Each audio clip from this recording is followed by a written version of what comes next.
నేను ఇంత బాధ ఎందుకు అనుభవిస్తున్నాను? ఒకటి తర్వాత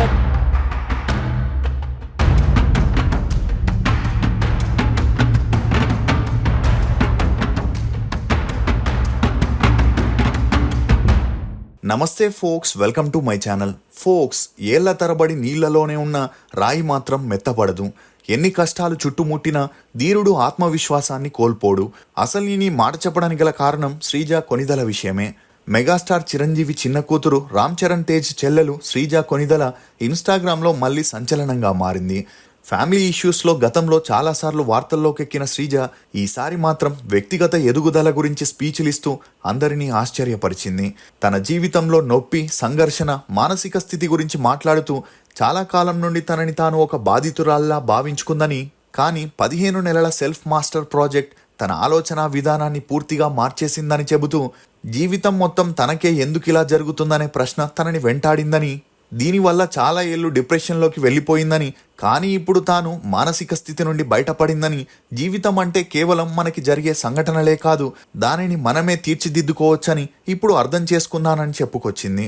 శ్రీ రాఘవేంద్ర జ్యోతిషాలయం, శ్రీ రాఘవేంద్ర స్వామి ఉపాసకులు, ప్రముఖ జ్యోతిష్యులు, ప్రధాన తాంత్రికులు శ్రీ ఎంకే శాస్త్రి గారు మీ జీవిత సంపూర్ణ భవిష్యత్తు తెలుపగలరు. స్త్రీ పురుష వశీకరణం 100% గ్యారంటీ. భర్తను పరస్త్రీ వ్యామోహం నుండి విడిపించడానికి, భార్యను పరపురుష సహవాసం నుండి విడిపించడానికి, మీరు ఇష్టపడిన వారు మీ నుండి దూరమై ఉంటే స్త్రీ వశీకరణ, పురుష వశీకరణం, ప్రేమ సమస్య, అత్తాకోడళ్ల సమస్యలు, భార్యాభర్తల కలహాలు, లైంగిక సమస్య, సంతాన సమస్య, ఇంకా మీకు ఎటువంటి సమస్యలు ఉన్నా దైవశక్తి పూజలు చేసి పరిహారం చేయగలరు. అలా తన బాధ, సంఘర్షణలే చాలా కాలం పాటు తన గుర్తింపుగా ఉండేవని, గతంలో తన జీవితం మొత్తాన్ని బాధతోనే ముడిపెట్టుకొని బ్రతికిందని, కానీ తనకి జరిగిన చెడు సంఘటనలకి తాను బాధ్యురాల్ని కాదని ఇప్పుడు తాను తెలుసుకుందని సాక్రీడ్ పాస్ అనే సంస్థ నిర్వహించిన సెల్ఫ్ మాస్టరీ ప్రాజెక్ట్లో తాను 15 నెలలు పాల్గొని పూర్తి చేయగా మొదట 15 నెలలు అనగానే భయపడిందని, కానీ తనకి అందులోకి వెళ్ళాక ఒక విషయం అర్థమైందని, ఆ ప్రాజెక్ట్ని మన జీవన శైలికి సులభంగా అలవాటు పడేలా రూపకల్పన చేశారని,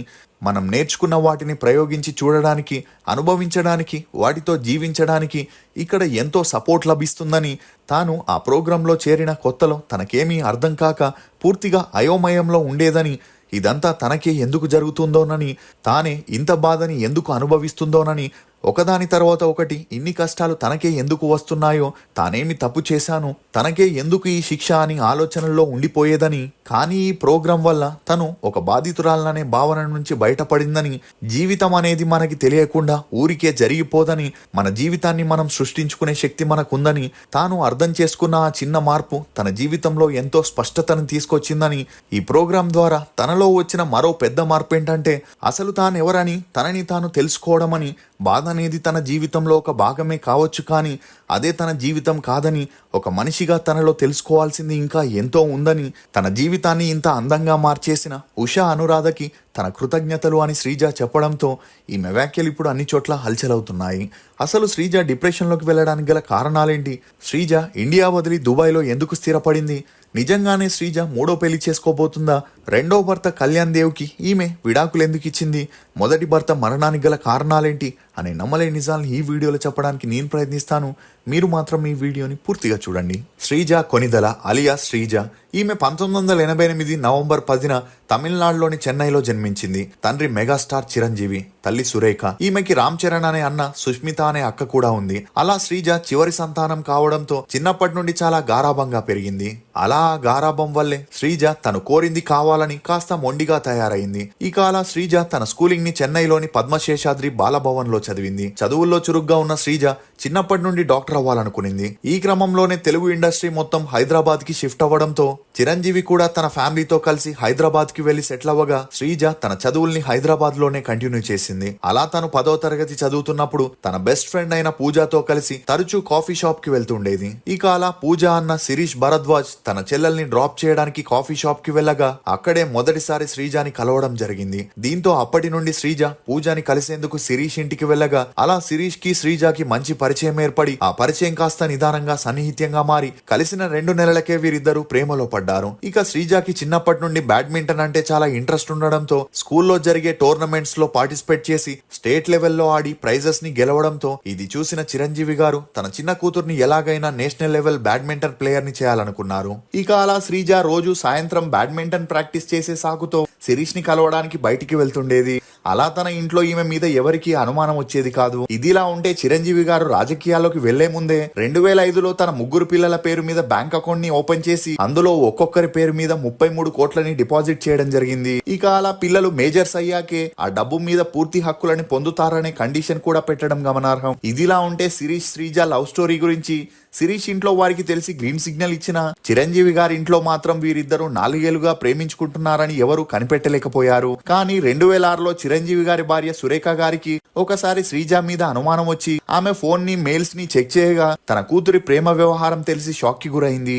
దీంతో డిగ్రీ 2nd ఇయర్ చదువుతున్న శ్రీజని కాలేజీకి వెళ్లనివ్వకుండా హౌస్ అరెస్ట్ చేశారు. కానీ అప్పటికే శిరీష్ తో పీకల్లోతు ప్రేమలో ఉన్న శ్రీజ తన ఇంట్లో పనిచేసే పనివారి ద్వారా తన ఫ్రెండ్స్ ద్వారా శిరీష్ కి లెటర్స్ రాయడం, ఇంట్లో వారికి తెలియకుండా తనని కలవడానికి వచ్చిన ఫ్రెండ్స్ ఫోన్లో నుండి శిరీష్ కి కాల్ చేసి రహస్యంగా మాట్లాడుతుండేది. ఇక 2007లో చిరంజీవి గారు ప్రజారాజ్యం పార్టీని పెట్టబోతున్నారనే ప్రచారం జోరుగా సాగింది.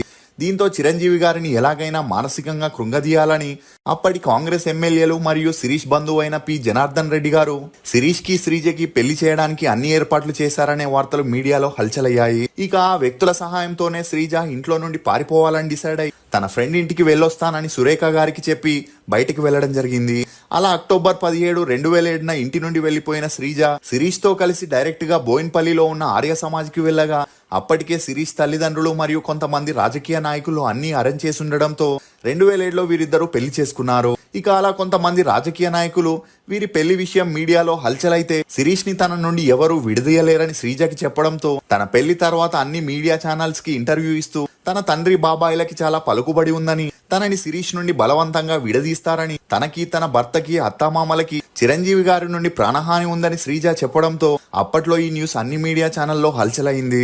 అంతేకాకుండా శ్రీజ తన భర్తతో కలిసి పోలీస్ స్టేషన్ కి వెళ్లి తమకి భద్రత కావాలని ఫిర్యాదు కూడా చేసింది. ఇక అలా ఈ న్యూస్ వైరల్ అవ్వడంతో చిరంజీవి గారు మరియు తన ఫ్యామిలీ మానసికంగా కృంగిపోయారు. అలా తమకి తెలిసిన వారి ద్వారా తమ కూతుర్ని ఎలాగైనా తిరిగి ఇంటికి తీసుకురావాలని ప్రయత్నించగా ఈ విషయం తెలిసిన శ్రీజ మరియు శిరీష్ ఢిల్లీకి పారిపోయి హైకోర్టులో పిటిషన్ వేస్తూ తన తండ్రి మరియు ఫ్యామిలీ నుండి తమకి ప్రాణహాని ఉందని తమకి రక్షణ కావాలని కోరగా అందుకు హైకోర్టు ఈమెకు రక్షణ కల్పించడంతో వీరిద్దరూ మళ్ళీ హైదరాబాద్ కి రావడం జరిగింది. అలా ఆ తర్వాత 7 రోజుల వరకు శ్రీజ పెళ్లి న్యూసే వైరల్ అవ్వడంతో చిరంజీవి గారు చేసేదేమీ లేక ఒక ప్రెస్ మీట్ ని పెట్టి తన కూతురికి తన నుండి ఎటువంటి సమస్యలు రావని తను ఎక్కడున్నా హ్యాపీగా ఉంటే చాలని చెప్పడంతో ఈ వార్తలు చల్లబడ్డాయి. ఇక శిరీష్ శ్రీజ అన్యోన్య సంసారానికి గుర్తుగా 2008లో నివృత్తి అనే కూతురు జన్మించింది. అలా కూతురు పుట్టాక నిదానంగా మెగా ఫ్యామిలీ కూడా వీరికి దగ్గరైంది. ఇదిలా ఉంటే శిరీష్ పెళ్లైనప్పటి నుండి శ్రీజ అకౌంట్ లో ఉన్న 33 కోట్లతో లగ్జరీ లైఫ్ ని లీడ్ చేస్తూ ఓన్ గా బిజినెస్ చేయాలని సాఫ్ట్వేర్ కంపెనీని కూడా ఓపెన్ చేసిన కొద్ది రోజుల్లోనే నష్టాలు వచ్చి అది మూసేసే పరిస్థితికి వచ్చింది. ఇక అలా మరికొన్ని బిజినెస్ లో కూడా ఇన్వెస్ట్ చేసినా ప్రయోజనం లేకుండా పోయింది. అంతేకాకుండా శ్రీజ డబ్బుతోనే ఇల్లు, ల్యాండ్స్ ని కొనడం, వాటిని శిరీష్ తన పేరు మీదే రిజిస్టర్ చేపించుకోవడం జరిగింది. ఇదిలా ఉంటే ఎప్పుడైతే మెగా ఫ్యామిలీ శ్రీజకి మళ్ళీ దగ్గరైందో అప్పటి నుండి తన వాటాకి రావాల్సిన ఆస్తిని తీసుకురమ్మని శిరీష్ శ్రీజని టార్చర్ చేయడం మొదలెట్టాడు. అలా అప్పటి నుండి వీరిద్దరికి మనస్పర్ధాలు వచ్చి గొడవలు జరగడంతో అవి తారాస్థాయికి వెళ్లి కొట్టుకునేంత వరకు వెళ్లాయి. దీంతో 2011లో శ్రీజ తన కూతుర్ని వెంటబెట్టుకుని నేరుగా పోలీస్ స్టేషన్ కి వెళ్లి కట్నం కోసం తనని వేధిస్తున్నాడని భర్త మీద కేసు పెట్టింది. అలా ఈ విషయం కొద్దిసేపటికే మీడియాలో హల్చల్ అవ్వడంతో చిరంజీవి గారు తన కూతుర్ని ఇంటికి తీసుకురావడం జరిగింది. ఇక మరోవైపు పోలీసులు తన కోసం వెతుకుతున్నారని తెలుసుకున్న సిరి హైదరాబాద్ నుండి పారిపోయి 1 వారం వరకు అజ్ఞాతంలోనే ఉండి ముందస్తు బెయిల్ కోసం ట్రై చేయగా ఇతని పిటిషన్ ని కోర్టు రిజెక్ట్ చేయడం జరిగింది. దీంతో వేరే దారి లేక శిరీష్ పోలీసులకి లొంగిపోయాడు. అలా 14 రోజులు రిమాండ్ లోనే ఉన్న శిరీష్ బెయిల్ మీద రిలీజ్ అయ్యాక శ్రీజతో కాంప్రమైజ్ అవ్వాలనుకున్నాడు. కానీ శ్రీజ మాత్రం తన భర్తతో ఉండడానికి సిద్ధంగా లేకపోవడంతో విడాకులు ఇవ్వాలనుకుంది. ఇక అలా శిరీష్ ముందుగా విడాకులు ఇవ్వడానికి ఒప్పుకోకపోయినా మెగా ఫ్యామిలీ అతను అడిగినంత డబ్బునివ్వడానికి సిద్ధపడడంతో శిరీష్ ఒప్పుకోవడం జరిగింది.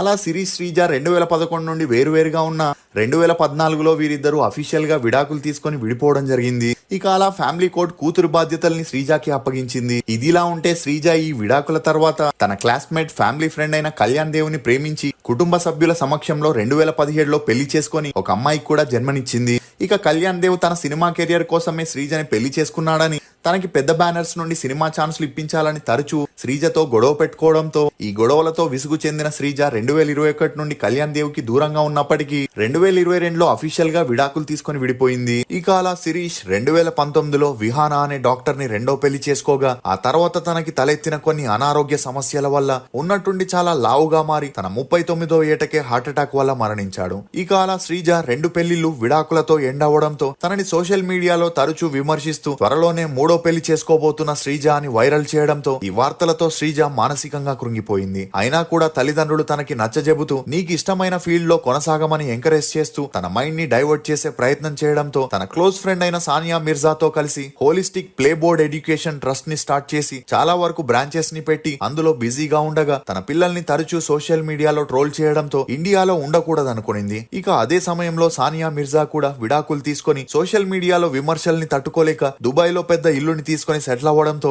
శ్రీజ కూడా సానియా మిర్జా బాటలోనే వెళ్లాలని డిసైడ్ అయి తనకి రావాల్సిన ఆస్తిలో తండ్రి నుండి కొంత వాటాని తీసుకొని దుబాయ్ లో బుర్జ్ ఖలీఫా ఆపోజిట్ లో ఒక లగ్జరీ ఫ్లాట్ ని కొనుక్కొని తన కూతుర్లతో కలిసి అక్కడే సెటిల్ అయింది. ఇక అలా అక్కడే తన ఇద్దరు కూతుర్లు చదువుని కంటిన్యూ చేస్తే శ్రీజ ఒకవైపు ఫ్యాషన్ డిజైనింగ్ కోర్స్ తో పాటు మరోవైపు ఎడ్యుకేషన్ ట్రస్ట్ పై కూడా ఫోకస్ చేస్తూ దుబాయ్ లో బిజీ అయింది. అలా ఈ కారణంతోనే తాజాగా రామ్ చరణ్ కి కవల పిల్లలు పుట్టిన వారికి నామకరణం చేసిన అల్లు శిరీష్ ఎంగేజ్మెంట్ కి కూడా రాలేకపోయింది. ఇక అలా పెళ్లికి వస్తుందనుకుంటుండగా దుబాయ్ లో దాడులు మొదలవడం, 4 వారాలు ఫ్లైట్ సేవలు నిలిపివేయడంతో శ్రీజ ఇక్కడికి రాలేకపోయింది. ఇక ఈమె ఎలా ఉందో అని మెగా అభిమానులు కంగారు పడుతున్న సమయంలో శ్రీజ ఒక పోస్ట్ ని పెడుతూ తాను బాగానే ఉన్నానని, దుబాయ్ లో పర్మనెంట్ గా ఫ్యామిలీతో స్థిరపడ్డానని, శ్రీజ తను పెట్టిన ఫోటోలో దుబాయ్ ఫ్లాగ్ తో పాటు బుర్జ్ ఖలీఫా ఉండగా తనకి సపోర్ట్ చేస్తున్న వారికి థ్యాంక్స్ చెప్పడంతో ఈమె పెట్టిన పోస్ట్ ని చూసి కొంతమంది తనని విమర్శిస్తే మరికొంతమంది సపోర్ట్ చేస్తూ హ్యాపీగా లైఫ్ ని లీడ్ చేయమని విషెస్ ని చెప్పడం మొదలెట్టారు.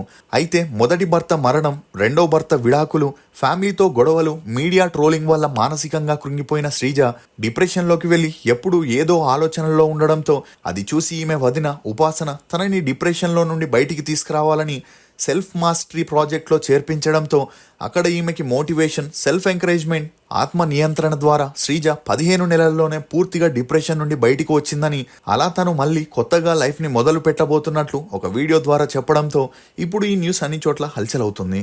మీరు శ్రీజ తీసుకున్న నిర్ణయంపై ఏమనుకుంటున్నారో మీ అభిప్రాయాన్ని కమెంట్ సెక్షన్ లో తప్పకుండా తెలియజేయండి. ఫోక్స్, ఇతరులు నీ గురించి కావాలని మాట్లాడే చెడు నీ పాదాలకి అంటిన దుమ్ముతో సమానం. దానిని దులుపుకోవాలే గాని పదే పదే తలుచుకొని కుమిలిపోకూడదు. ఇది ఫోక్స్ శ్రీజ గురించి కొన్ని నమ్మలే నిజాలు. ఈ వీడియో మీద మీ అభిప్రాయాన్ని కమెంట్ సెక్షన్లో తప్పకుండా తెలియజేయండి.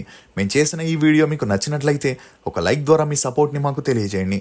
For more interesting videos please subscribe to CR voice. Thank you.